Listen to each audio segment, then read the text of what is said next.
From Oak Park Theater, this is Good Night Minot. Our first guest tonight is the world-renowned Clay Jenkinson. Coming up after Clay, we have Allison Auch.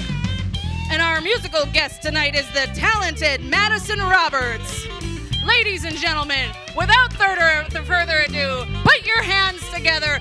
Everybody, here he comes. We promise it'll be soon. Jacob Thrailkill!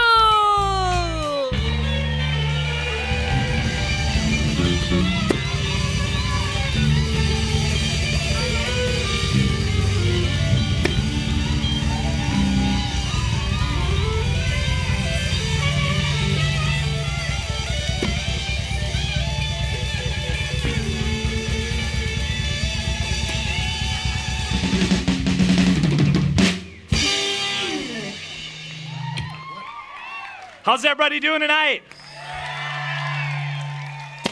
Oh. What happened there? The gun's not working for me. Did you run out of juice? Yeah, I guess so. Too much whiskey? Mm-hmm. Hello, Minot, and welcome back to your late show, Good Night Minot.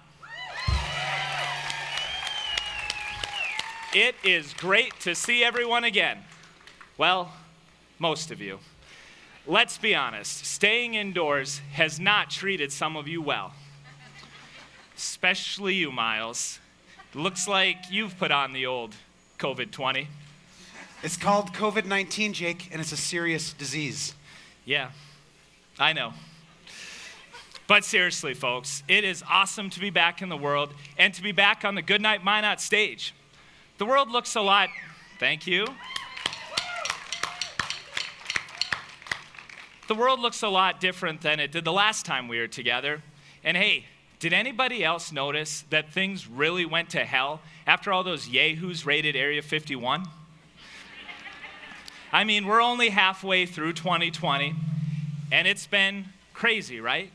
It's been batshit crazy. It's been so crazy. How crazy has it been? It's so crazy that if 2020 was a drink, it would be a warm beer spiked with laxatives. If 2020 was a Doritos flavor, it would be bug spray and lavender. If 2020 was a sandwich, it would be fried bologna on wet bread. And if 2020 was an ex, could literally be any of mine. Some of you are out there. If 2020 was a vacation destination, it would be a dumpster. Inside a porta potty. Inside a public restroom. In Williston. Oh! Yeah, come on. Dang. If 2020 was an ice cream flavor, it would be strawberries and burnt hair. And if 2020 was a celebrity, it would be the love child of Carol Baskins and Kid Rock. Rock on, you cool cats and kittens. If 2020 was a reality TV show, it would be Desperate Housewives meet Survivor. Wouldn't it be Naked and Afraid? No, Myles, that's how you handle the pandemic. Oh, man. You know, though, if you combine the three, hell, I'd watch it. Oh, so Jake, I guess when the whole country shut down, it must have put the brakes on the gambling a little bit? Oh, no way. What are you doing with your free time now? Yeah, actually, just last night, I parlayed a kid's spelling bee with a bowling match. Korean baseball, anyone? Korean baseball. It was pretty rough at times, being quarantined. And I had one really bad moment about 3 weeks in when I realized I had finished all of Netflix and Hulu and Pornhub. Oh. And don't kid yourself, things are bad, really bad. I mean, there's signs of the apocalypse everywhere. We've got plagues, locusts, riots in the streets. Hell, the Blue Rider now accepts credit cards. Uh-oh. And yes, I finally did get tested for the COVID-19. I did one of those, drive-through testing sites, and when my results came back, they took away my keys. Speaking of taking away the keys, Kristen Baszler is running for re-election for state superintendent. Even with a record of, count 'em, not one, but 2 DUIs, a domestic assault charge, and a misdemeanor theft charge. I mean, who the hell does she think she is, a Kennedy? She may be running, but at least she's not driving.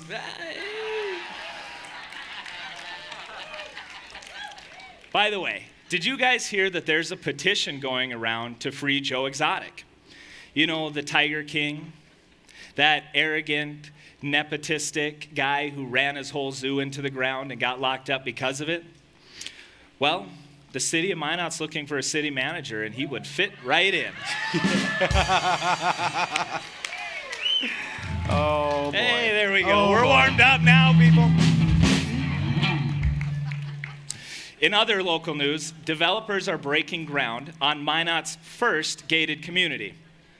Well, actually, after all that tax money we spent on the Ward County Jail, it's our second gated community. Yeah, but after you spent time in the first one, they aren't going to let you in the second one, Jake. Details. Okay. There was some good news during the pandemic. Minot's own Dizzy the Clown was recently installed as the president of the International Shrine Clown Association. Let's hear it for Dizzy. Is that a real thing? The Minot or the International Shrine Association thing? Yeah, Myles. You know, they're the guys with the funny hats, the tiny cars, and the parades. You know, they.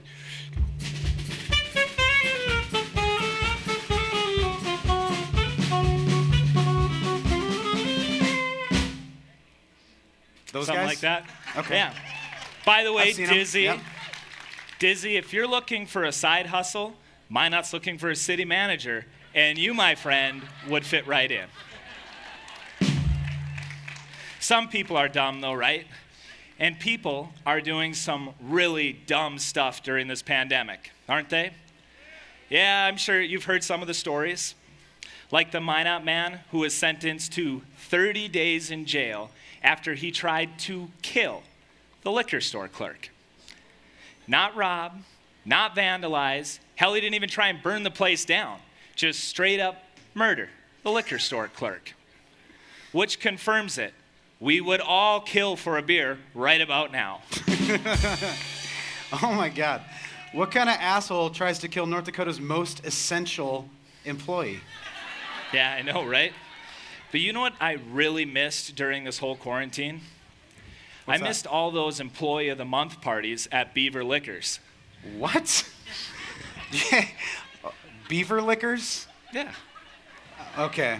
First of all, it's called Broadway Liquors. Second of all, every time you go drink with Mike and Dan and Tom, it's not an Employee of the Month meeting. Okay. All right. You're just drinking. But we're all out and about tonight, and here we are Anyways. at the lovely Oak Park with a beautiful amphitheater that they could have put anywhere. But no, they had to build it facing due west. It's so hot up here. I mean, it's so hot. How hot is it? It's so hot. Whew, I'm sweating like Tom Berry at a sensitivity training workshop. Oh. Oh. I mean, whew, Oh. yikes. I mean, it's so hot. I'm sweating like Ole Larson at a Black Panthers meeting. Oh. And it's so hot, I'm sweating like Roscoe Striley at a spelling bee. And no, I didn't bid on him. Is he spelling up? Well, you know, one-syllable words I heard were in that contest. It's so hot that I'm actually sweating like the Goodnight Minot creative team in a dry county. Oh. Matter of fact, it's been so hot out, I've had to change my whole walk. Your You know? walk? Yeah. Now I'm walking kind of like this, you know, a little bit of that. I mean, is it just me up here in this monkey suit, or are you guys feeling it too? I mean, it's so hot. I saw a funeral procession take a detour through Dairy Queen. Oh. No. It's so hot. I saw a hipster drinking a domestic beer. Oh. I mean, it's so hot out right now, I could use a beer. Oh. Good timing on that one. That's nice.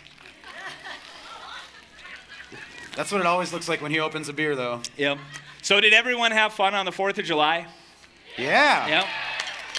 Nothing screams independence like mainlining bush lattes, grilling 10 pounds of hot dogs, and spending your entire rent check on fireworks just to blow shit up wearing only your star-spangled skivvies.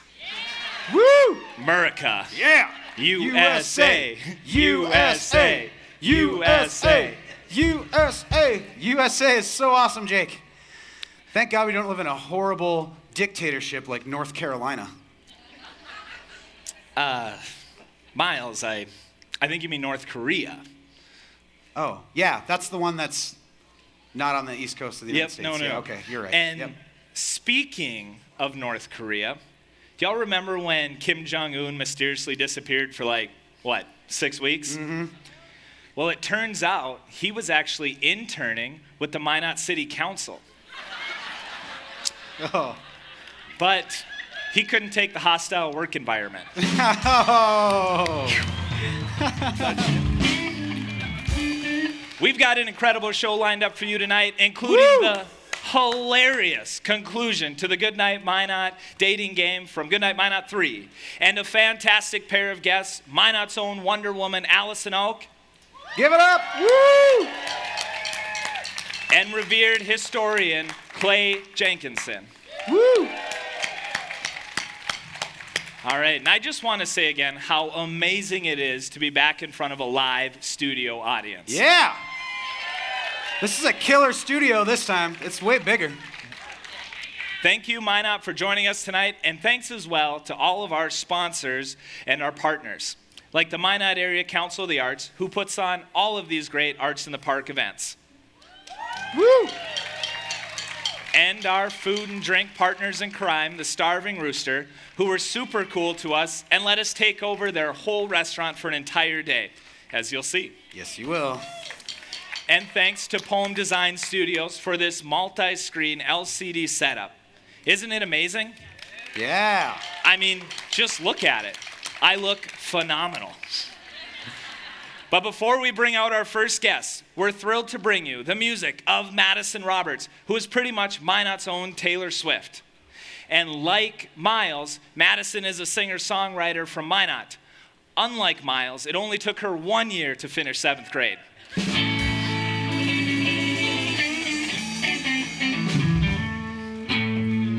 And she is currently an 8th grader at Ramstead Middle School. And Madie has won the Minot's Got Talent competition the past 2 years. And she's performed at several events in Minot, including the food truck and Pride festivals. But before we let Madie take it away, is everybody enjoying the free show tonight? Yeah. Usually, one of our shows would cost about $25 to get in. But tonight, it's all free. And that's all thanks to Minot Area Council of the Arts that put on all of these great Arts in the Park events. So let's give it up for MACA. No, we really mean it to give it up for MACA. And there's donation buckets all across the park, but we at Goodnight Minot want to make sure that we all show MACA they love. So we're adding one more bucket. And I'm going to start it off first. And then I'm going to come down there and pass this bucket around. And in the meantime, let's bring out Madie Roberts. Let's do it. Madie Roberts, come. Welcome to the stage.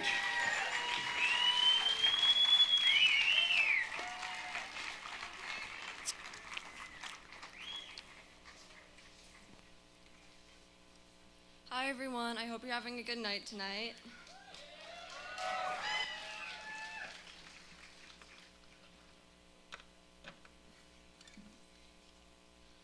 So, the song I'm going to be singing for you tonight is an original song.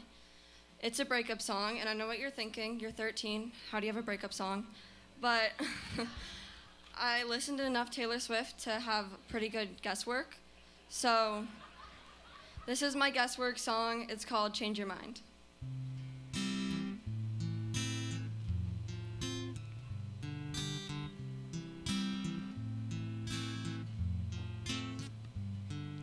You asked me for my number, said that you were into me, said I was the only girl that you ever want to see. So then you hit me up and I thought you were okay. I never knew you'd change your mind within the very next day.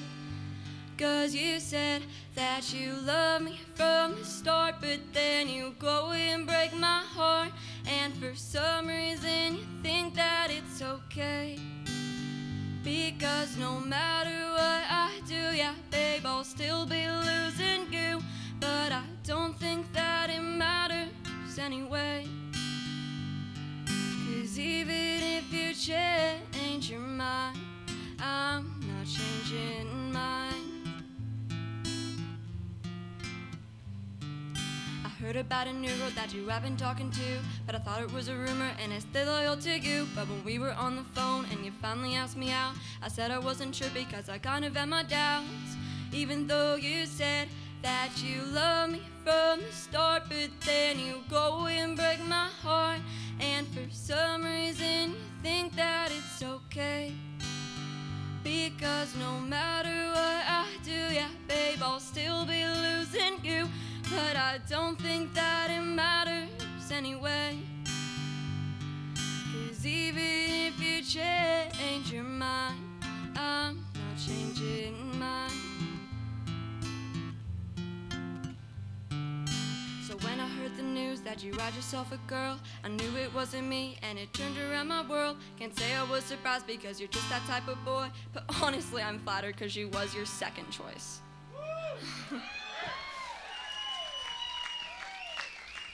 But you said that you love me from the start, but then you'd go and break my heart. And for some reason you think that it's okay.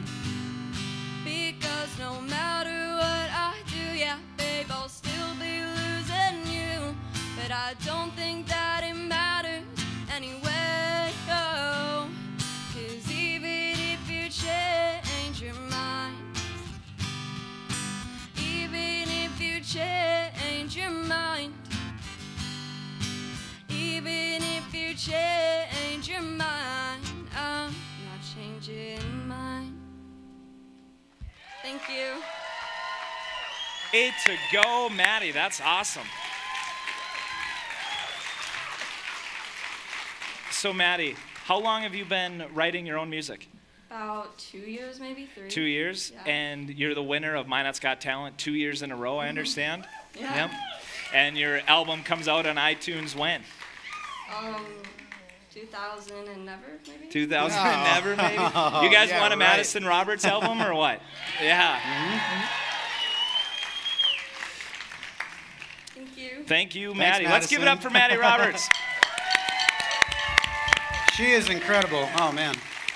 One day I'm going to grow up and be as talented as Madie. We all hope so. Yeah. Myles, before we bring out our first guest, why don't you take a minute here and tell us about the guys you're playing with? Well, this guy over here, his name is Eric Anderson, and he is All right. a saxophone master. He's also a songwriter and does amazing work. We have Austin the Night Moose Olsen back here. If you can see him. The Night Moose! And over here, we have Anthony the Hitman Mahler. Anthony had a little accident this week with his thumb, and he's a bass player. And he's not slapping too hard today with that thumb. His other band played a show here on Thursday night. They were on this stage, and I think what were you on the way? You couldn't wait to get to the party, and you fell down the stairs. You were in such a hurry. Okay, yeah. But how's everything doing so far? You liking the show? Okay, all right, good. So the Hitman's thumb is kind of fixed in a specific position over there, so I love it. Let's give it a trial run here. Hitman, what'd you think of Madison Roberts? Thumbs up. Yeah. I love it. What'd you think of that opening monologue? There we go. Yeah. Love the thumbs up. And now, for our first guest. He's one of North Dakota's most famous citizens, and his list of achievements is long and impressive. Here are just a few of the lines on his resume. He is a nationally acclaimed humanities scholar, perhaps most well known as the host of National Public Radio's The Thomas Jefferson Hour. He's the co-founder of the modern Chautauqua movement and has portrayed, among others, Sir Francis Bacon, Jonathan Swift, Robert J. Oppenheimer, Teddy Roosevelt, Meriwether Lewis, and most famously, Thomas Jefferson, who he performed as at the White House. He was a Rhodes Scholar at Oxford, and he won the Charles Frankel Prize, now called the National Humanities Medal. He was inducted into the Scandinavian Hall of Fame at the Husfest in 2004.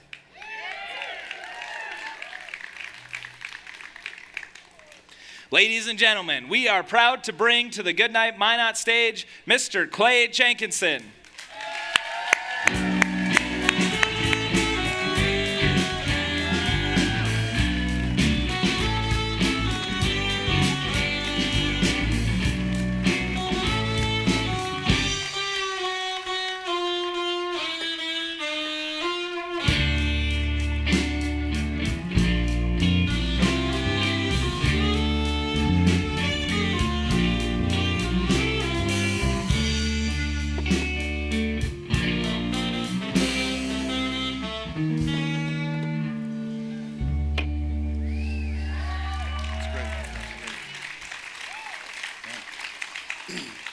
Clay, it's an absolute honor to have you on our stage and back here in Minot. Thanks for coming. I'm so glad to be here. You know, I made maybe a costume malfunction. I was told when your producer called me that you had all gone to the Mike Pence School of Public Health. Yep. So I'll remove the... There you go. Yeah. Well, I appreciate you making that sacrifice for us. So Clay, you're probably most well known for playing Thomas Jefferson as a Chautauqua performer. What is Chautauqua? I mean, I feel like I can hardly even say it. I know I can't spell it, let alone explain it. Chautauqua is a place in New York, but in 1874 it began to produce one-man shows and group theater. A person who would maybe perform all of the characters in King Lear. Bell ringers, elocutionists. William Jennings Bryan was a famous Chautauquan. And what I do as Chautauqua, this was actually invented here in North Dakota by Ev Albers of the North Dakota Humanities Council. Some of you remember him. All right. And he was a great man. Yeah, we can clap for him. Yep. And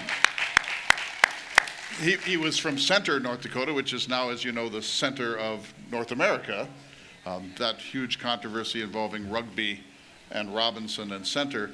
But Chautauqua for us is portraying historical characters. So I do Meriwether Lewis, I do J. Robert Oppenheimer, John Steinbeck, I've done Jean-Jacques Rousseau, I do Thomas Jefferson and Theodore Roosevelt, and you can see from my Nehru jacket that I'm training to portray Gandhi. Okay. But in order to do Gandhi well, I need to lose 117 more pounds. And I'm almost there, Jake. I've been on Jenny Craig for 3.5 years, and I've lost 7 pounds. And so, all right. If you invite me back next year, you know, moving back to North Dakota, I moved back 15 years ago, and I moved back from another place because I wanted to live in an enlightened, cosmopolitan, politically progressive place with great amenities and boutique theater, galleries, and restaurants. Those are all words I know, yeah. But my car broke down in Bismarck on my way to Bemidji, and so I'm here. Yeah, thank you. Yeah. So, hey, I tell the jokes here. Oh, sorry. No, I didn't read the fine print. Yeah, nobody does. No.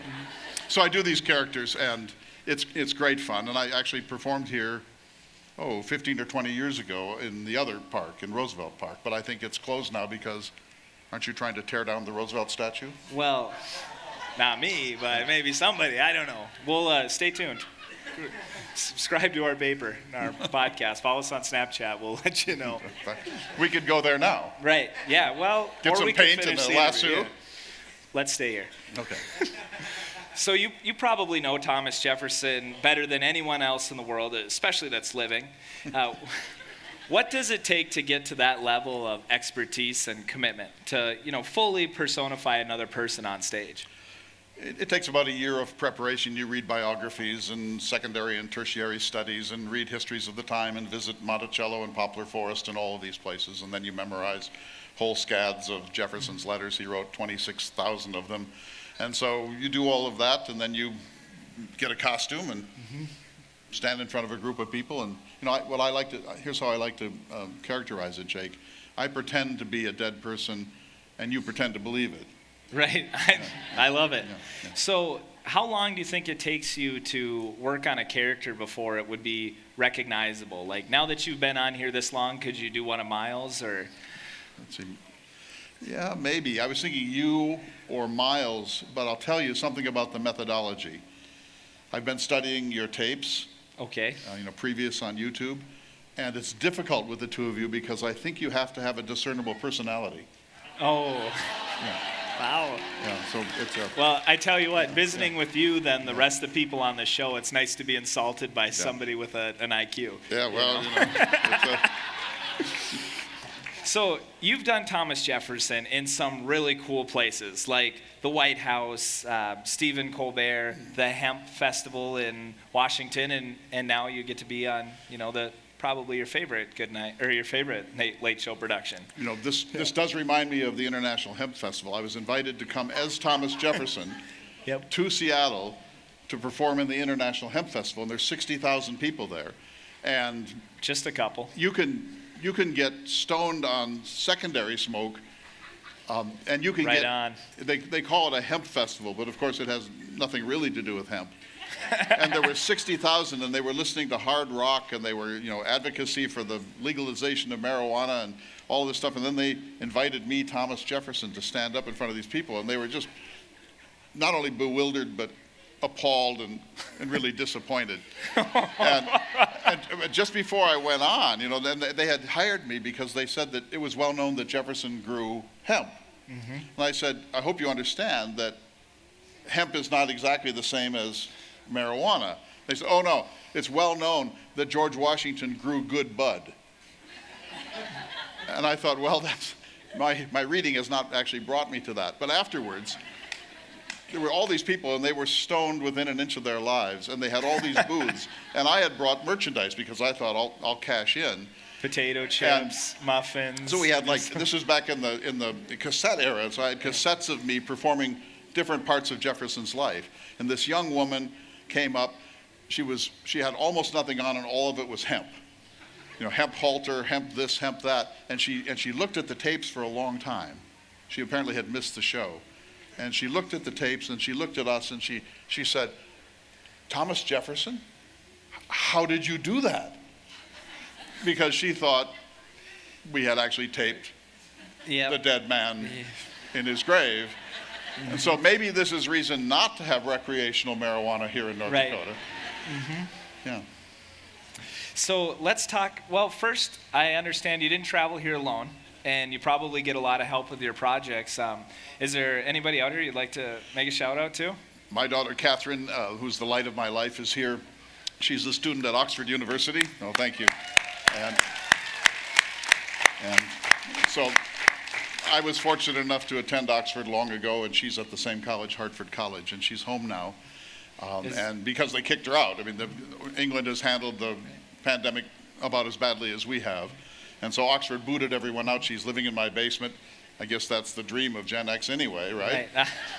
And so she's working on her dissertation from home because, thank goodness, the digitization of culture allows her to access the collections at the Bodleian. So when you attended Oxford, is that kind of like when I visited Harvard and sat in on one of their classes, and now I say that I've attended there too? I've seen you in the sweatshirt, right? Yep. But I don't know that anyone has been convinced. Well, soon. I spent 4 years there. It was an extraordinary time. But just to be serious for a moment, there's so much about England that's great. You can walk into any bookstore, any convenience store, any shop, and the complete works of Jane Austen and Charles Dickens are there, and everyone is literate, and they have those accents, and it's an extraordinary country. But I missed North Dakota so much. I missed the Great Plains. I miss the Little Missouri River. I miss the wide open prospects of this part of the world. There's nothing like it in the rest of the world, not even in Canada. America is uniquely magnificent in this way. And I know this is true of my daughter. You don't miss traffic and the craziness of American life and the housewives of this and that county, but you do miss the Great Plains and the Yellowstone River and the Teton Mountains, and particularly the Little Missouri River. And so that's what drew me back. Well, awesome. We're glad to have you here. Glad to be here. Thank you. I mean, you can stay in Bismarck, but North Dakota's good. So let's talk about some of your newest projects. You're finishing up a book on North Dakota. Right. Tell us a little bit about that. Well, so to be serious for just a second, the book is about where we are, and the working title, it's not the final title, but the working title is So Who Are We Now? And I bet everyone in this audience, if you look back in your family's line, has a farm somewhere, a cousin, an uncle, a grandparent, great-grandparents. That's who we were. We were a family farm state. And now we're moving away from that. And I think you probably have heard that the first fully robotic, fully automated farm is being built in Cass County. And the time is coming when there won't need to be anyone on the land. It'll be done by drones and GIS-driven machines and so on. And I lament that, but it also really raises questions about who we are and who we're going to become. So the book is a series of essays about that subject. And I mean, just give you one example, Jake. We're not the most sophisticated state in the Union. What? And when, I don't know if you remember this, but Laura Bush came here about 6 weeks before the end of the Bush administration. And I got a chance to meet her in Bismarck, and I said, "What brought you here?" And she said, "I wanted to finish." She had been to 49 states, and we were the last, and she wanted to complete the list before leaving office. And we're the last visited state, and we're the least visited state. And we're a little on the clunky side of the equation. You know, we're not California, we're not even New Mexico.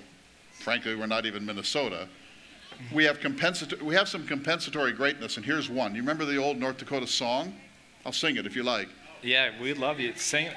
Do you need a G or something? This was the state song of North Dakota. Yada go to North Dakota, where there's cattle and there's wheat and there's folks that can't be beat. Say hello to North Dakota, and you just can't say goodbye. Yeah, I love it. I'm glad you're a Jefferson impersonator instead of I'm not quitting my day job. You either, honey. But well, that was funny. Yeah. But think of that, the lyrics. You ought to go to North Dakota where there's cattle and there's wheat and there's folks that can't be beat. I mean, how many people do you think in, say, Los Angeles or Newark have turned to them, the couple at dinner, and the man says, "Honey, we ought to go to North Dakota." Right. And she says, "Why would anyone go there?" And he says, "Well, there's cattle and there's wheat, and I hear there's folks that can't be beat." Right. Do you think that anyone has ever been persuaded by this song in the history of music? Now, state songs are uniformly awful. Yes. But we may have won the worst state song award ever. We got to love that, right? Yeah. Hey. It's legendary. It's legendary. Number one in something, right? And so it's pretty evident, but you've added a new line to your resume, something we like to think we're pretty familiar with, and we call that comedy. That's why I came to train you. Right. Oh, good. I'll take any tips that you can. Yeah. So your new comedy album is called Thinking Out of Tights. Thinking Out of Tights. Yeah. And how did you make the leap into comedy? Because I don't think you just woke up funny. Well, there was that accident. No, about 15 years ago when I was giving a talk, I saw there was a large audience like this somewhere, and I said some things and they were laughing. And when you look, I know you know this, when you look out and see people laughing, it's like the greatest high you can ever get, because you've brought someone into an involuntary act. You know, they're moving around and slapping their thighs and so on. And it's the greatest aphrodisiac and high that I've ever felt in my life. And I thought, okay, I'll try this. And so now I did this album. I did it in Norfolk, Virginia, where my daughter and I will sell it in the tent afterwards. But it was so much fun. And The audience, let me just say my daughter is one of my best friends, maybe my best friend, and she's been incredibly supportive. But when I said I was going to do it, she said, "Dad, is this like William Shatner in the last years? Is this your Christmas album? Right. Has it come to this?" But it was an enormous pleasure. And I'll tell you, as you know, that the great thing about humor is that it needs to be true and it needs to be the right timing. Beyond that, it's really a piece of cake. And so I'm loving it, and I want to do more. Yeah, so we actually dug up something that you said about humor. Yeah. And the quote goes, "Like my hero Jefferson, I believe in the leavening power of ideas and the importance of a public conversation about the great issues of our experience. Unlike Jefferson, I believe that humor is the lubricant." So what's the deal now? Jefferson's not funny and we're supposed to believe you are, or what? Well, one thing is certain, Jefferson's not funny. So I've looked at all of his writing over many, many decades, and I've only found one joke. It's a lawyer joke, so it's a good one. But that's his only joke. Isn't that the joke already? Yeah, Terry? it's already there. I won't tell it to you because it's a lame lawyer joke. But that's it for Jefferson. He was amused. He had good humor. He was a man of great generosity of spirit, but he wasn't funny. And so I do believe that humor is the lubricant of ideas, or as I think I heard you say it the other day, the KY jelly of ideas. Yeah. So, I don't think we were talking about humor there, though. Some of these pre-interviews get long and weird, at all, let me tell you. Yeah. So, do you think Jefferson would like our show? I think he would want to keep the jury out for a number of more sessions. Okay. I think he would. Here's what he would love. He believed in nature. He was an agrarian. He was the patron saint of North Dakota. He said, "Those who labor in the earth are the chosen people of God," if ever he had a chosen people. That's us. That's North Dakota. And to see you out on a night like this, we've been cooped up for 5 months. We're all stir crazy. We're worried about the future of this country. It's a magnificent day in a magnificent park. What is not to love about this moment except the guest? Right. Well, I don't know. I think our guest is pretty good. Yeah, I for one, am the most excited. So you are definitely one of our top 10 guests we've had. And you've had, thus what, far. eight so far, right? You're number 7. Yeah, so great. And you could be 8 by the end of the night, though. Who knows? So Jefferson wasn't shy about talking on the other great thinkers and philosophers of his time, like Alexander Hamilton. And Hamilton shows up with his own Tony Award-winning Broadway musical. Right. What happened to your boy Jefferson? Well, Hamilton is a great musical. It's a piece of real genius. And Jefferson, as you know, does not come off too well in Hamilton. This is not a great time for Jefferson. He was a slaveholder. He dispossessed Native Americans. There's the Sally Hemings story. When I started doing Jefferson in the 1980s, he was still riding high as sort of the greatest of the founding fathers. And then at that time, slavery was almost seen as sort of an accident. It was an asterisk in his life.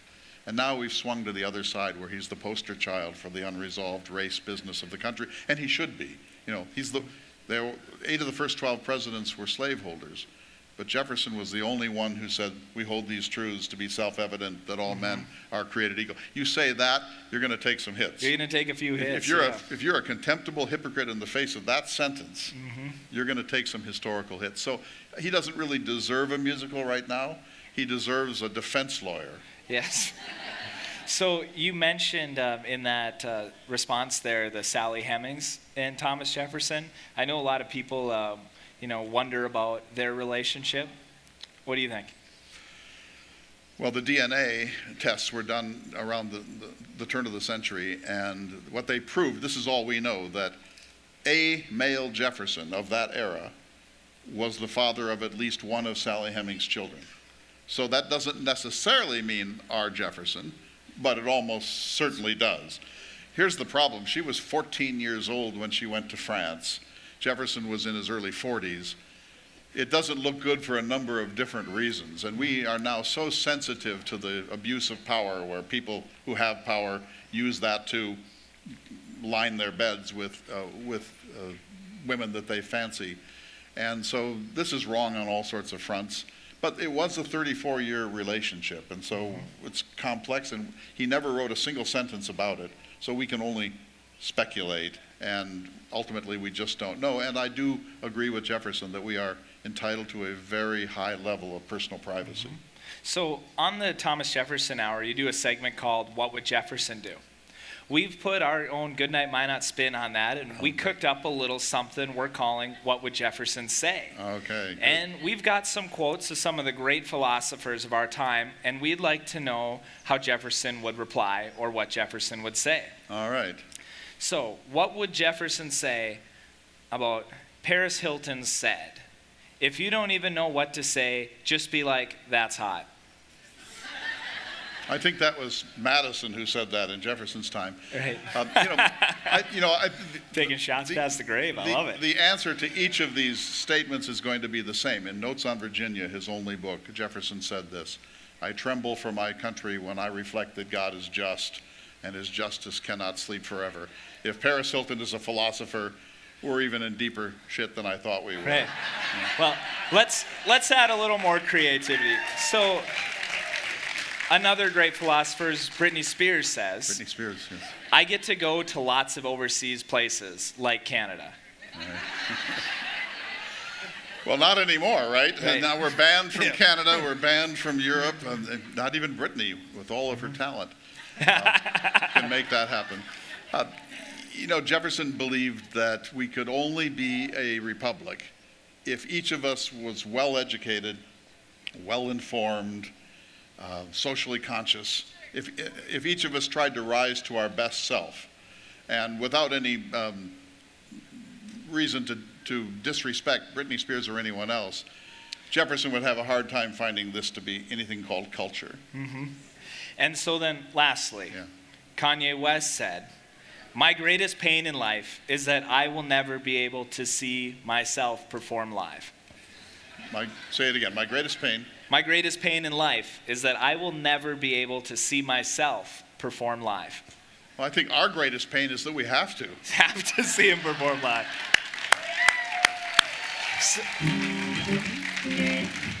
So you often hear people say that, the world's going to hell in a handbasket, and, the kids these days, and they don't care about anything, and it's their fault, and they're stuck in their phones, and they're ruining the things we built for them.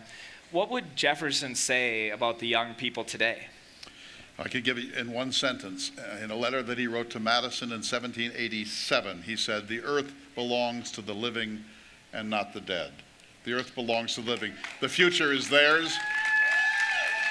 I feel absolutely certain they're going to do a much better job than we have, Jake. My generation, the baby boomers, thought we were the age of Aquarius, that we were going to be the final solution to everything that mattered in civilization, that we were going to get it right, we weren't going to have wars, and we were going to end racism and sexism, and we were going to live as sort of the flower children of the universe. And you gave us Bruce Springsteen. And now look at us now, yeah. Look at us now. And so we really failed. But when I look at my daughter and her generation, I don't know if what's true of each of you, but my daughter has been dragging me into awokeness, into greater enlightenment, into an understanding of what's at stake in this crisis that we're all in at this moment in American history.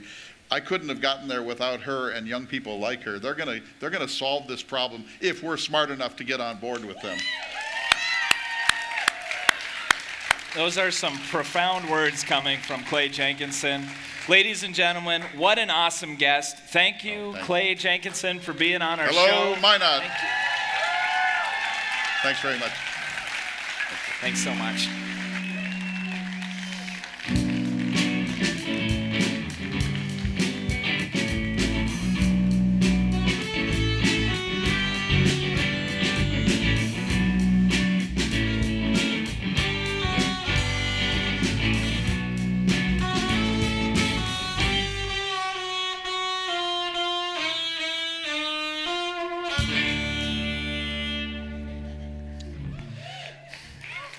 So, who here was at our third show, Goodnight Minot?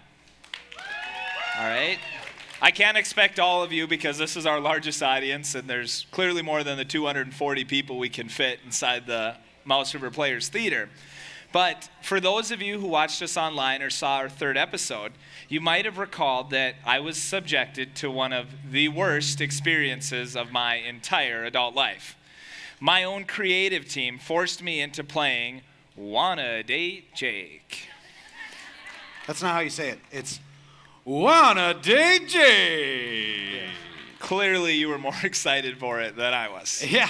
But whatever, Myles. And if playing the game wasn't bad enough, they actually made me go on this date. And, well, here's what happened. Now I just have to pretend I can see the screen and that it's going to play. So, we're about to play a game called Wanna Date Jake.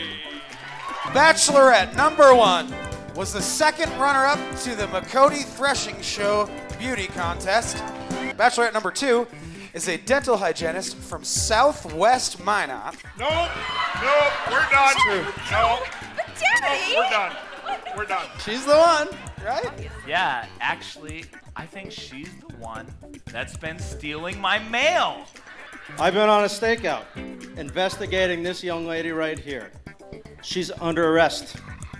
Mail theft, Knew it. stalking. Yep. These charges won't stick! I swear! I'll be there! You have to pick someone. It says it right here. Jake picks a winner for his date. Yeah.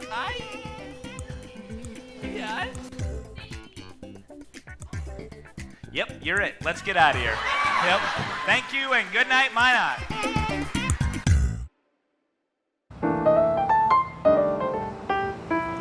Wow, you really saved my ass that night. Thanks for that. And I figured the least I could do would be to buy you dinner. And especially since it's on Jonah's dime. I was happy to do it. Hey guys, my name is Cameron. I'll be taking care of you tonight. Can I start you off with some drinks? Oh, hey Jake. Cool seeing you here. I didn't think you'd go through with the whole date thing. First of all, who are you? And second of all, I'll take an old Milwaukee and make it a tall if you got it. Jake, that's Kevin, the intern. Make that 2 old mills, Kevin. So he's interning to be a server? Wait, how do you guys know each other? He's one of the camera guys for the show, and don't you help write some of the jokes too? I'm pretty sure I would remember anybody who wrote down, what I said. But to be fair, I can't see past those bright shining lights to see who's operating the cameras anyways. So, Kevin, right? Why don't you get with it and grab those old Milwaukees? Oh, and grab one for yourself too, son. Jake, we don't serve old mill here. You know what? Fine.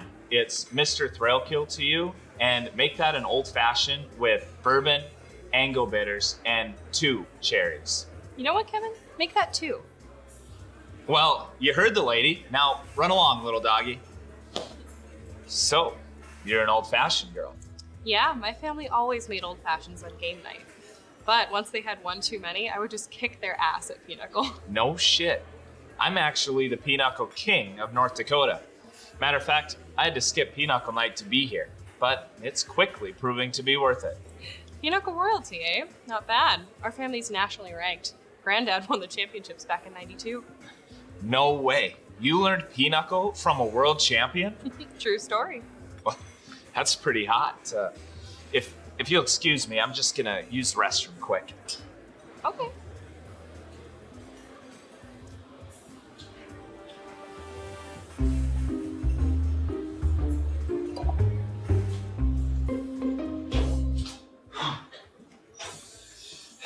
Man, I really do want to screw this thing up. She is so hot. Don't worry, Jake. That's why I'm here. Myles, what are you doing here? And what are you doing down there? I knew you were gonna need me, Jake. I've been waiting for this moment for almost as long as you have. You're the best guy I know. Don't worry about a thing. Myles, I don't know. I think I might actually like this girl. Don't worry, Jake. If there's anything I've learned from hundreds of nights at Ebbs, it's what women like and what they don't. All you gotta do is scoot in close, touch her real gently, and use those big blue eyes of yours, buddy. You know what, Myles? For a change, you might actually be right.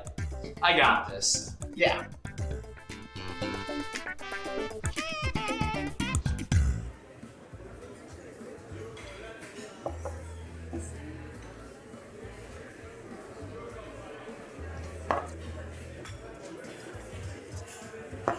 Hey, you're Marin, right?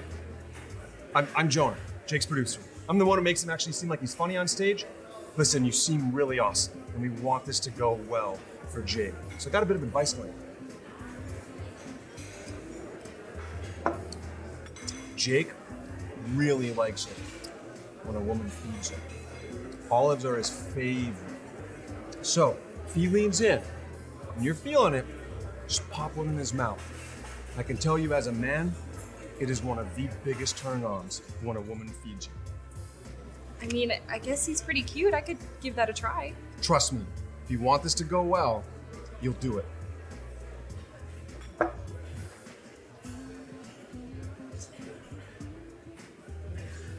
Sorry for leaving so quickly. It won't happen again.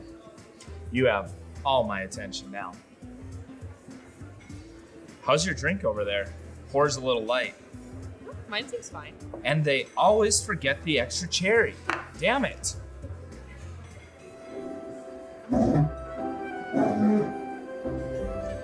I'm having a really good time tonight. Me too. Actually, I have a little surprise for you. Close your eyes.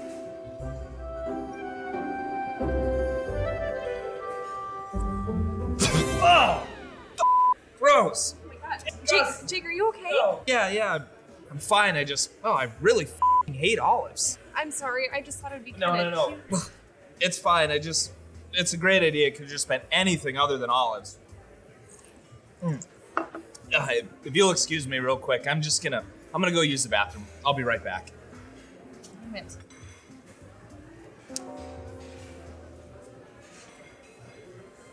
Can't believe I have to take care of Mr. Thrailkill again.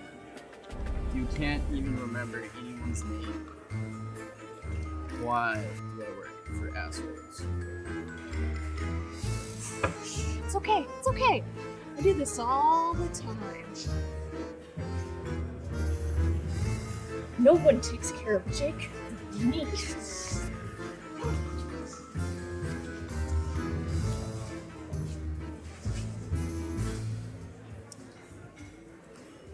Hey, how's it going? I'm Terry. I'm the opening act. I'm the one that actually makes Jake seem funny. I saw Jonah up here earlier, our producer. That guy thinks he's hot shit, but he's a total moron. Don't listen to anything that he told you. Now, when Jake comes back, you guys are gonna be ordering supper. I don't know how to say this nicely, but Jake really enjoys a meat eater, so I want you to order a big, thick, juicy steak.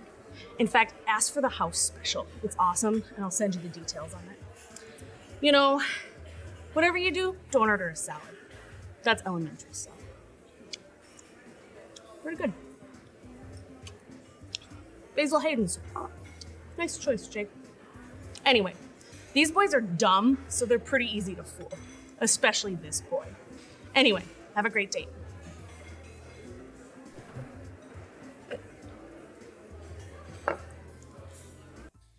Oh my god, this date is Nothing is here, dude. Derek?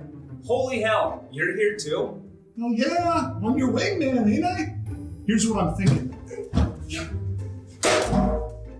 You have to establish dominance.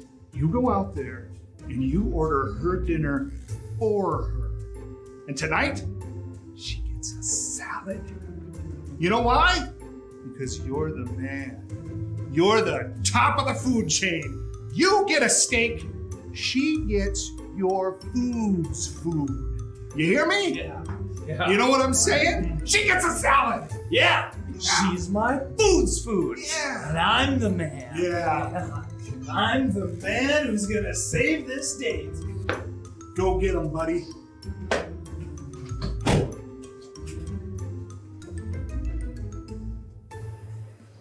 Okay, where were we? Oh, hey, you're not, what's his name? Nah, you know what? I don't care. The lady would like I it. have the secret house special.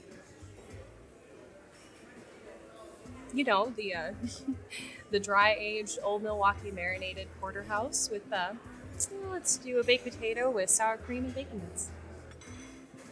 Right, and for you? Oh, yeah, I'll have the same. And house salad with no dressing. Sounds great. I'll get that in right away. What's the matter, Jake? Never been on a date with a girl who knows her way around a thick, juicy meat? Well, you definitely know your way to a man's heart. Who the hell ordered a steak aged and marinated in old mill? Holy shit. Vodka Mike, is that you? I don't know who the hell that is. Sounds like an asshole. I'm Chef Smirnoff, obviously. I'll be whipping up whatever heathenish things you people have ordered. Damn it, Mike. Where the hell have you been?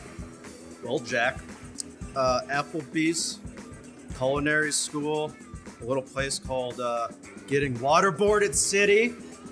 Oh, you look a little empty there. Let me get you. Damn it! Oh. Hey, Playboy, you might want to go get that cleaned up. You didn't want to stay in your pants too early on date night. Take it from me. I just need to... I know. The bathroom. Yep, I'll be right back. Boys, are you still in here? This whole date's gone tits up. Everything's ruined. Hey baby, not going so well out there, is it? No. That's what you get when you take advice from boys. Yeah, you're right. Just tell me what to do. Just relax, go out there, be yourself, act natural.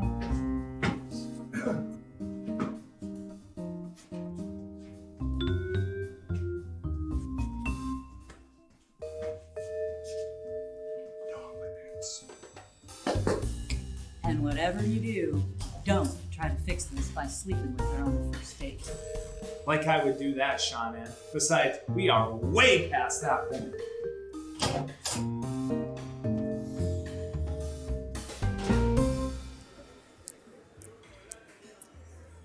Listen, Jake.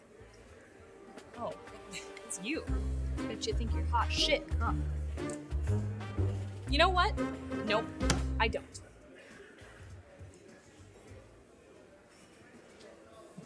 Wait, where are you going? You know, Jake, this date seemed like it was going to be really awesome, and you're probably a great person, but your friends are fucking crazy. They've been giving me horrible advice all night, and now your stalker is crashing our date. It's too much for me. I'm out. So, you'll just drop me a pin. I'll be right over, yeah?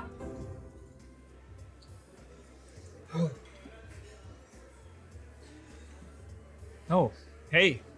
What's your story? Let her go, Jake. I told you, I'm the only one for you. Yeah, I'm just gonna use the restroom real quick. Just like I said at the last show, he will be mine.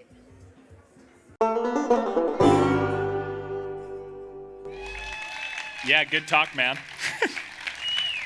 Did you guys like that? How about that production from Dias Media? Huh? Adam's sitting over there under that cool white tent making all this happen. His line from that, the whole time we filmed that was, hey, that was perfect. Let's do it one more time. And it turns out Jake can act. Yeah. Yeah. Well, you know, it took a little while, a little motivation. Took three. You got it now. Yeah, that's the thing. We all talk about these characters, and I'm just here being me. Yeah. They're like, you know, when you get vain enough to host your own show and you're talking up there and like, you know, I just don't like your characters. Like, thanks, dude. That's just who I am. You know? Yeah, it's a character. It's you, yeah. Mm-hmm. So, given everything that happened on that crazy ass date, there's still, you know, one thing I don't understand. Myles, what the hell were you doing on the bathroom floor? I've been waiting for that moment for a long time, Jake. I just want to help you. You know what? It doesn't even matter. We hope you loved watching the Bad Date skit as much as we loved making it. And if you want to watch it again, and you know you do, it's up on our new website, goodnightlive.com. Seriously, there are so many cool things on the horizon, and we're really proud of the website. It's awesome, and we want you to be part of the journey. So check us out on goodnightlive.com. Yes. All the past episodes are on there. All the short films we've done are on there. Go check it out. And now we're going to get ready to bring on our second guest. Mrs. Allison Auch, who is the executive director of Full Steam Ahead. She's a nurse practitioner by trade and a person you should know in Minot and a humanitarian. She got her degrees from the University of North Dakota and is currently here making a difference in people's lives of all ages. Let's hear it for Allison Oak.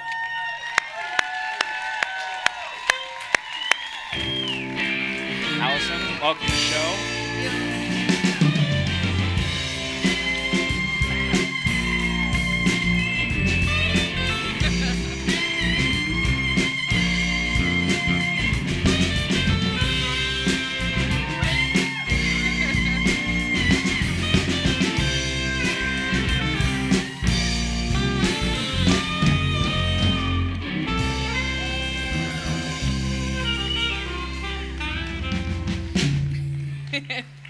Allie, welcome to the show. Thank you for being here tonight.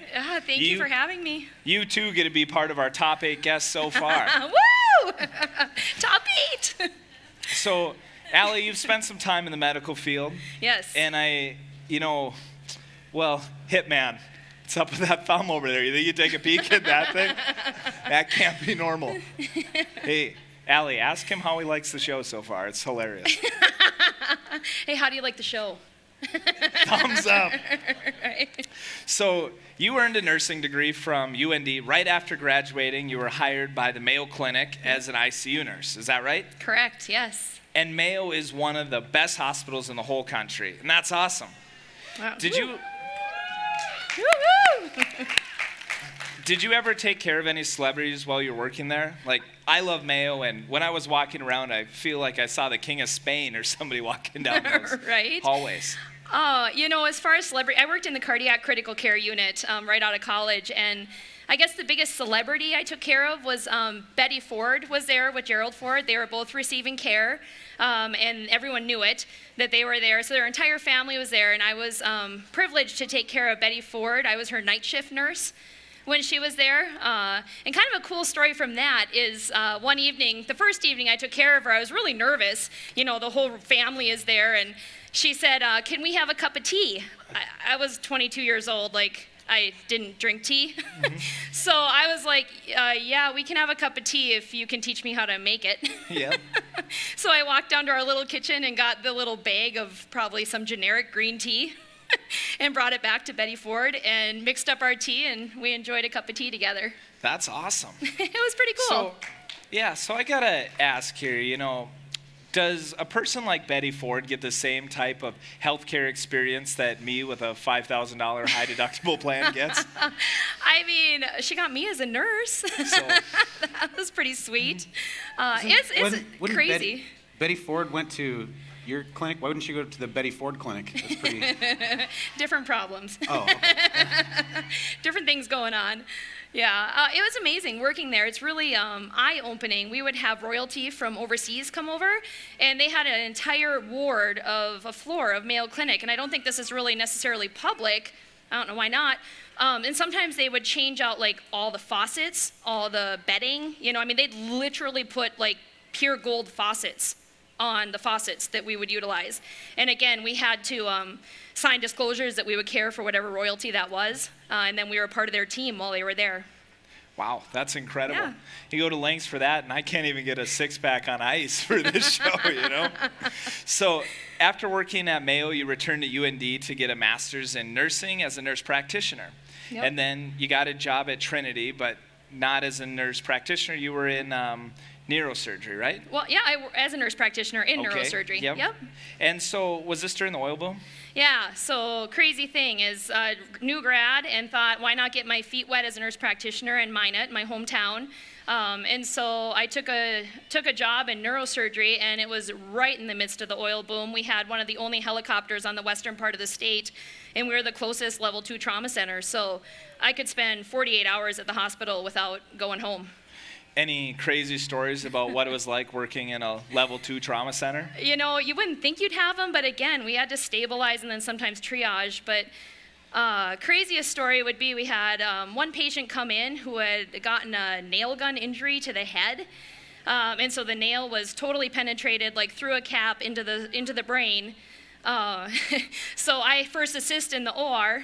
So we head to the OR and we're in there and we get the scalp pulled back and retracted and we're moving fast and we're starting to drill the bone away, saw the bone off because we open up a window and of course the nail is through that. And the surgeon I was working with at the time looks at me and I was holding the nail with a little clamp and he says, "Giffey, if you move an inch, this patient's dead." I'm like, okay. And you know how I know you did a pretty good job about that? How? Myles is here playing guitar tonight, everybody. But so now you're not working in nursing so much anymore. I mean, Right. some, but it's not your only focus. Now you're the executive director of Full Steam Ahead, which offers a ton of educational programs for kids. Why don't you tell us a little bit about what some of these programs are? Absolutely. So we started out as Make a Scene Kids Theater, a local, yeah. I see a lot of our kiddos out here in the audience. Way to go, kiddos. Way to show up. So yeah, we run a youth theater. That's how we started for kids ages preschool to 8th grade. We just kind of found that there's a lot of theatrical opportunities in Minot, but not necessarily for our younger actors. So we started out as Make a Scene Kids Theater. And then a couple years later, I was approached about doing, adding in some robotics. And I thought, well, robotics doesn't really fit with theater, but why not? So eventually then we evolved into Full Steam Ahead, which is now the umbrella organization for Make a Scene Kids Theater, Minot Robotics, Kids Clay, Sertoma T-Ball League, a variety. It's a catch-all. Yeah. It is. So Full Steam Ahead stands for science, technology, engineering, arts, and math, right? You're correct. So as far as I'm concerned, this type of programming has no real blueprint for doing what you're doing. Right. How did you figure it out? Right. I mean, I rarely say no. So if opportunities come my way. Hence how you got on our show. Exactly. We have a motto, it's for the kids. So if we feel like it can benefit the youth of our community or the surrounding communities, we're going to do it. And so there's a ton of national programs, like Cyber Patriot, for instance. That's a national program ran through the Air Force where kids learn cybersecurity and coding and programming. And so we was like, why isn't there a cybersecurity program in Minot for our youth? So we started it up. So yeah, I really have a hard time saying no if it's going to benefit the youth. Yeah, so aren't you, I don't know, stepping on the toes of all the classrooms and the teachers and the school districts who are, trying to do the same things you are? Sure. So we really do a good job, I feel, of staying abreast of what other organizations in town are doing to try to not overlap and double up on any kind of programming. As far as teachers go, I feel like they have so much on their plate already. And as we're getting into, so many jobs in computer science and programming and technology, how can we put that on their plate as well, especially for, again, our prime age group of preschool through 8th grade. So what we're trying to do is fill that gap so that it's not thrown onto their plate as well. Mm-hmm. So speaking of mask theater, Woo-hoo! Yeah. Yep. How many productions have you done with Mask so far? 5. Okay.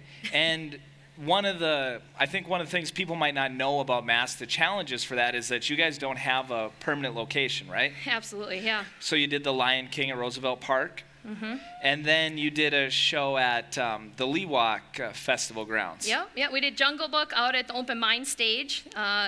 Every show we've had presents its own challenges, of course, because we don't have a typical stage. Our first show we ever did was Charlotte's Web, and we did that in a barn south of town. No one knew us. We were like a year old, and we had some kids doing some drama classes. And so we rented a barn south of town in October because it doesn't snow in October, right? Yep. And so we could get it in right before the snow comes. So we have 30 kids on a stage and a crowd of, we had 1,400 tickets sold to this show because kids Wait, bring. how many? We had 5 shows. We ended up adding a show. So we sold out 5 shows and had 1,400 people coming. We're pretty proud of our 245 before tonight. Thank you. And so, yeah, we're getting ready for, I think it was our first show, and the snow starts falling. And we're in a barn south of Minot that you could see through every wall, and it's so cold out there, and the wind's blowing, and so this community is amazing, and that's a huge part of why we've been so successful. We scrambled, and we found this massive diesel heater And they came out and they set it up and they heated that barn up and the show went on. So Yeah. that's awesome. And I understand that's not the only difficulty you've had with the location. Yeah, I know. So Yeah, what happened at Leewalk? we were visiting. So at Leewalk, we're down. I don't know if you guys have been there, but out at the Open Mind Stage, amazing venue. It's kind of down. It's in someone's backyard, but it's down by the river, and so it's down a big hill is your only access. So we're out there with 30 kids in costume, all tech. You know, it's kind of scary to put kids in microphones because they cost like $500 a pop, and now we have 30 of them out there. Myles is on his third.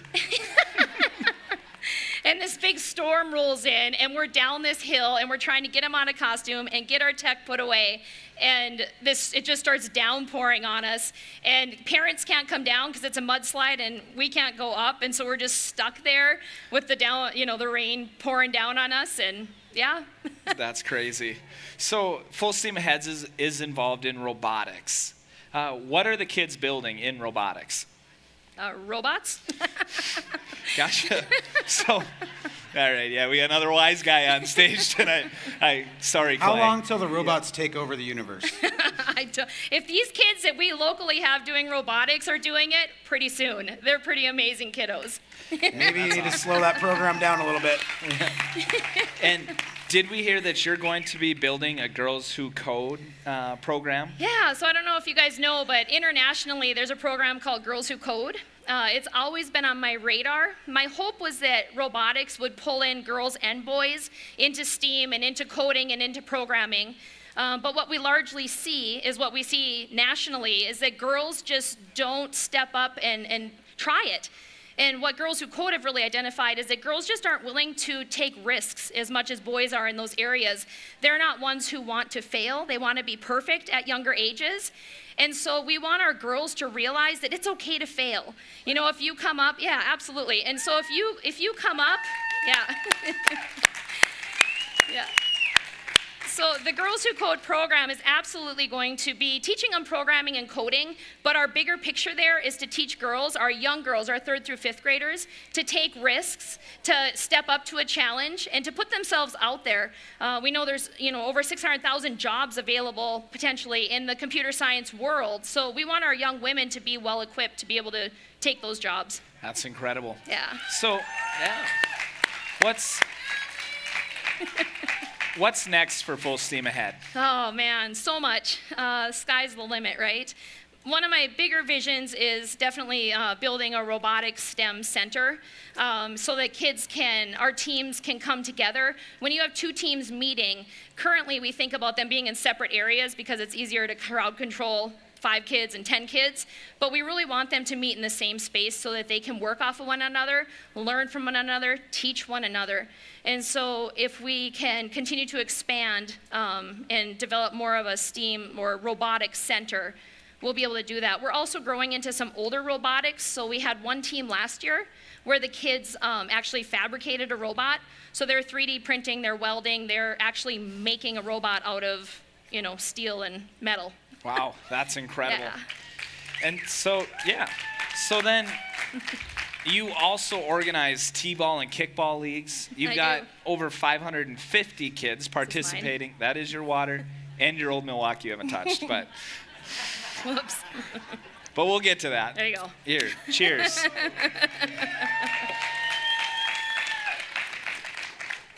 Oh, it's pretty good. Yeah. Well, hey, you heard it here. We got 2. Said no one ever. Hey, but I hear that the kickball league started out, well, you did the kickball league and then it kind of transpired to a kickball fundraiser. Yeah. One year for adults, Yep. perhaps with some adult beverages. Yeah, so with a lot of our programming, you adults always ask us, can't we do Kids Clay? Can we do robotics? Can we do basically everything we've put out there so far?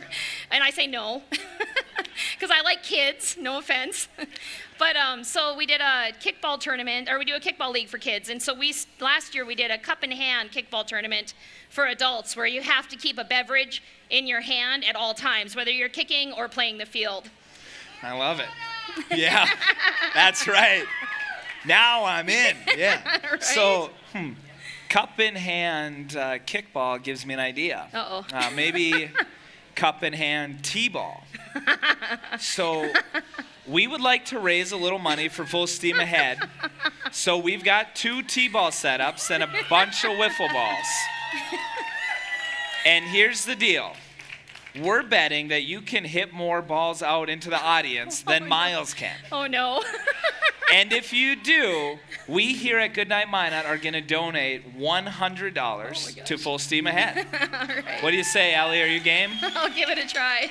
Myles, are you in? I'm in, but Jake, it's not really fair. I mean, she's a girl Wow. playing against me.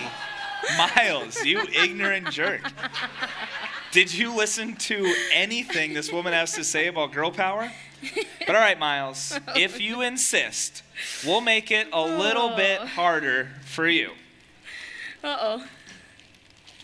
What? Still gonna win. Oh, hey, didn't I say cup and hand T-ball? The hell's going on here? I'm not gonna hit my guitar, am I? Well, let's get you set up here, Myles. Might have one extra. I can tell the speakers are Who's out. cheering for Myles? And who's cheering for Allie? What? Okay, so Myles, here's your beer. What? It's cup in hand. Okay. So you need me to open that for Okay, you? all right. Right. Okay. So I'm gonna set this up. And Myles, you want me to position you a little bit here? Sean was trying. Easy Okay, on here, the hips. We're doing this. What are we going, All right. distance here? Where are you going? Yeah, we Come just back. want to get these babies out in the audience. Allie, man. try not to ruin my whole desk in your backswing. I know, right? Yes, and if you catch a Goodnight Minot ball with a sticker on it, you can bring it back to our merch booth for a prize. Woo! So, Whoa! all right, let's go ahead. Go ahead. Who's going? Both We're of you, both same going? time. Whoever Okay. can hit the most. Are we counting to 3? Yep. 1, 2, 3. All right. Did I make it? You got that first one. Did I? Yep. I All know I right. hit something. Here we go. I'm grabbing my 1, guitar. 2, 3. Oh, jeez. That's a swing and a miss for Myles. And here we go, folks. Oh, no. 1, 2, 3. Oh, jeez. I'm not getting them very far here. And here we go, folks, one more time. 1, Oh, no. 2, 3. Oh, jeez. Whoa! I hit one. All right, Myles, 2's not bad. Everybody, let's give it up for Allison Oak. Thank you. All right, Allie, it was great. Thanks for being great fun. Myles, don't quit your day job as an evening musician. And you're a great sport, and Minot is happy to donate $100 to Full Steam Ahead. If you've got one of our balls. If any of you awesome audience members would like to add a donation tonight, just find one of our Goodnight Minot members after the show and then hand them some cash for the cause. You'll know who they are. They're the ones with my name on their shirts. So thank you, Allie. Thanks for coming in tonight. And we appreciate everything you do on our show and for our community. Thank you so much. Thank you. Thanks. Allison Oak, everybody.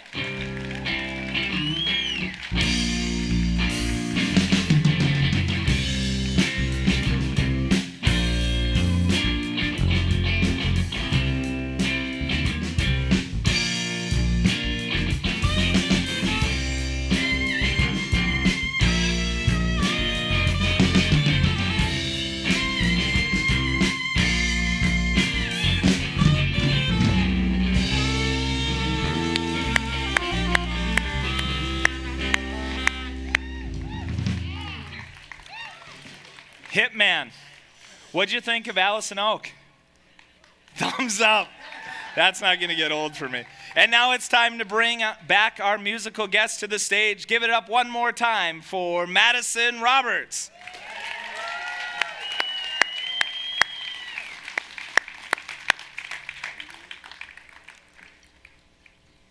Hi, so I'm going to sing another original song, and it's going to be a breakup song again.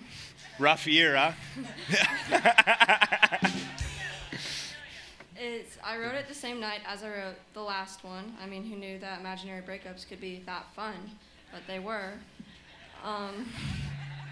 Imaginary, yeah, that's the ones that get me too. The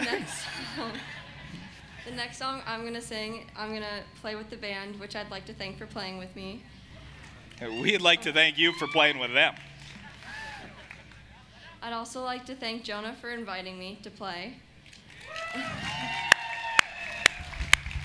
Did he tell you to say that? No. Up here? Okay. He pays good money for that sort of thing. Yep.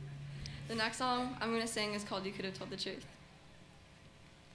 You could have told the truth, said that there was someone else. That would have been nice, 'cause then I could prepare myself. You could say, babe, I'm losing feelings. I know what I have to do. If you would have told me that, I would have never felt for you. Yeah, you could have told the truth. I can't believe I ever thought that you wouldn't break my heart. I guess down deep I always knew I would somehow fall for you. You think I'll be okay, think I'll love you either way. You think that once you leave, I'll be begging you to stay. You could have told the truth, said that there was someone else. That would have been nice, 'cause then I could prepare myself. You could say, babe, I'm losing feelings. I know what I have to do. You would have told me that, I would have never felt for you. Yeah, you could have told the truth. Months on end I had my doubts, but somehow never figured out. I realize now you're bad news. James Dean with an attitude. You think I'll be okay, think I'll love you either way. You think that once you leave, I'll be begging you to stay.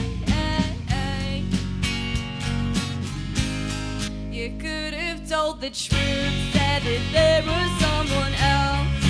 That would have been nice, 'cause then I could prepare myself. You could say, babe, I'm losing feelings. I know what I have to do.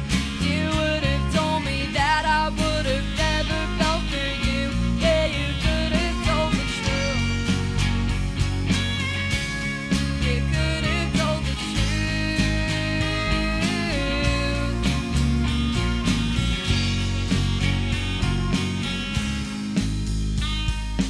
honestly thought you would be different. I didn't pay attention and I never really listened. Looking back at it now, I mean I should have saw the signs. 'Cause now that you're with her, I feel so left behind. You could have told the truth, said that there was someone else. That would have been nice, 'cause then I could prepare myself. You could say, babe, I'm losing feelings. I know what I have to do.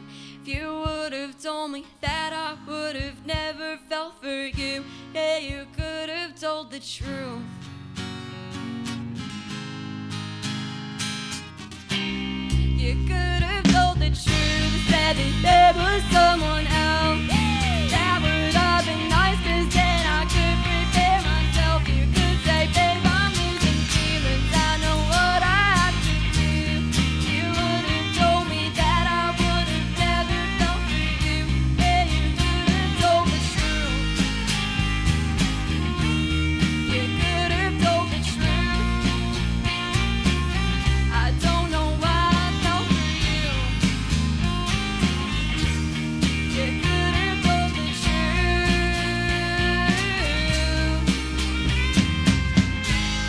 You could have told the truth. Thank you. Give it up for Madison Roberts, everybody. Madison Roberts, everybody, give it up. Yes, amazing. Thank you so much for playing with us.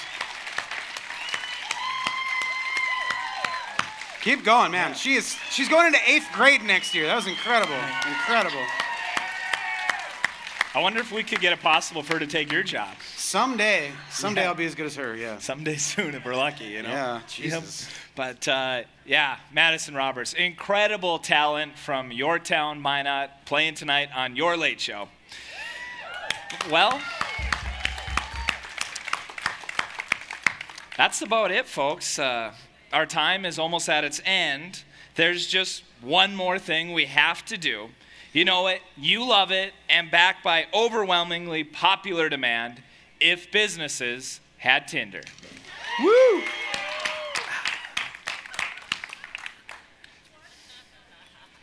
All right, go ahead and roll that stuff, Adam. So, well, okay. I guess we're in a little different order here than I am. So, Subway.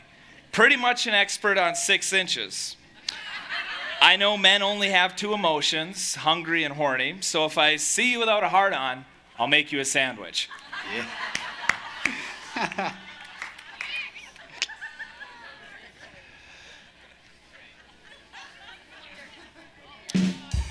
Video magic.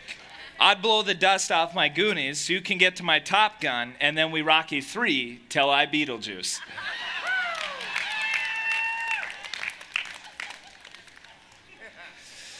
Sports on top. Hopefully you're not afraid of crowds. It turns out desperation has an upstairs and loves company. If it doesn't work out, I'm not worried. I matched with your best friend too. And we have to be quiet. My downstairs neighbors has children.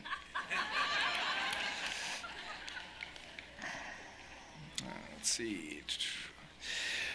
Budget Records. The Motley Crew is made of sweet dreams. We'll rock you like a hurricane, love you in an elevator, take you to Paradise City after a stop at the Love Shack. When you see the eye of my tiger, it'll make you hungry like the wolf. And if girls don't want to have fun, it's okay. I'll go home sweet home and beat it. Damn. That one was good. Another one bites the dust. The Starving Rooster. I had to change my Tinder name to Starving Rooster because they wouldn't let me use the hungry cock.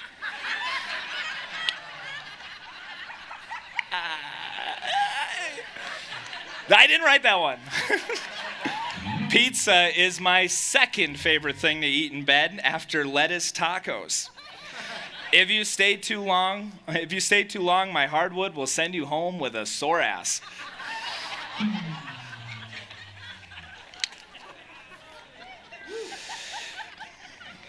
Budget Records. Don't stop believing. I'm never going to give you up. As a matter of fact, I'll give it away because I might as well face it. I'm addicted to love. Not only do I want to rock, but I'm pretty fly for a white guy. Come on, you'll feel the noise. It's in the air tonight. I don't have a stairway to heaven, but I'll give you a whole summer of 69.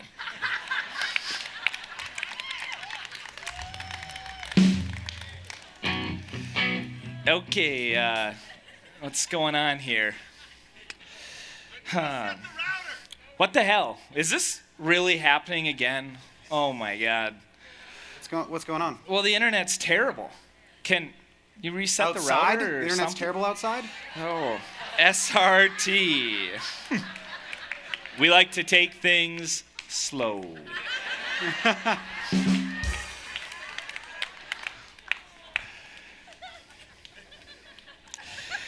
Budget Records, back for another time.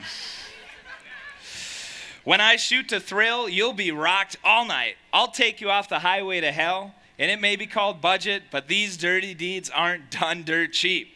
You'll either be thunderstruck or back in black in the morning. P.S. I've got balls, the biggest balls of them all.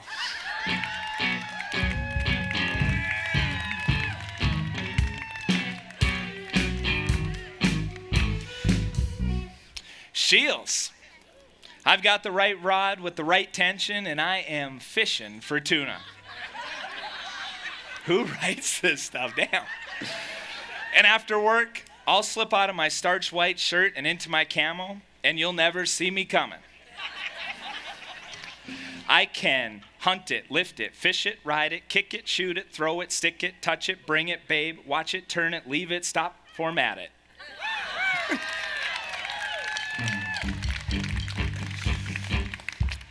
Surrey River Golf Course. I am known for lots of strokes, wet balls, and an occasional hole-in-one. Well trimmed, so don't be afraid to hit it hard. I also play the rough. What's your handicap? Mine's small talk. How many strokes are you looking for? If 200 plus, swipe right. Lightning Lube, satisfaction guaranteed in 15 minutes or less, and you don't even have to leave your car. Just like high school.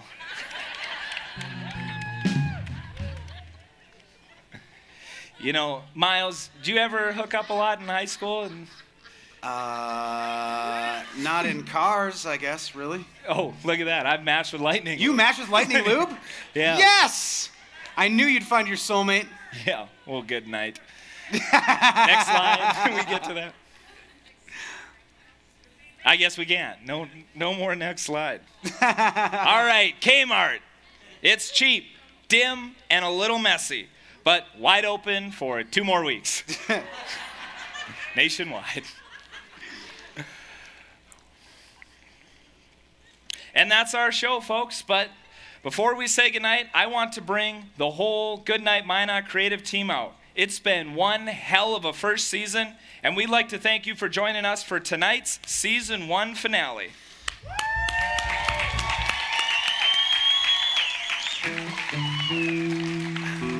And don't forget to check out our new website at goodnightlive.com and be on the lookout for Season 2 under our new name, Goodnight Live. We've got a big announcement to make tonight. Our next show is August 29th in downtown Minot. You don't want to miss this one, folks. It is going to be epic. Tickets go on sale soon at goodnightlive.com. Stick around. Myles Barcomb and the Sweet Dreams are going to keep it rocking for another hour or so. And tell them what we're doing on Sunday the 29th. And if you like what we do, on August 29th, we are going to be featuring none other than Sean Sitma in roast style. So come on out for the roast of Sean Sitma. Myles Barcomb and the Sweet Dreams are going to keep playing, and we have an angel among us. Thank you. The Old Mill Angel.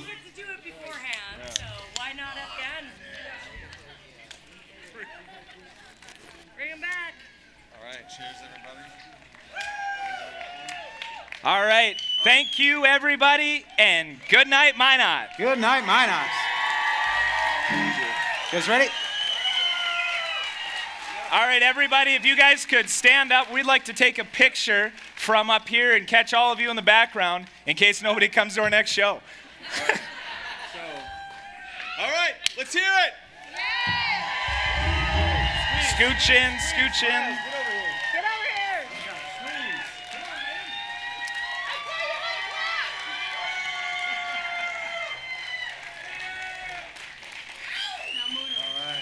Hey, can you take one with my phone? Says every mom at every event, everywhere. Thank you, and good night, Minot.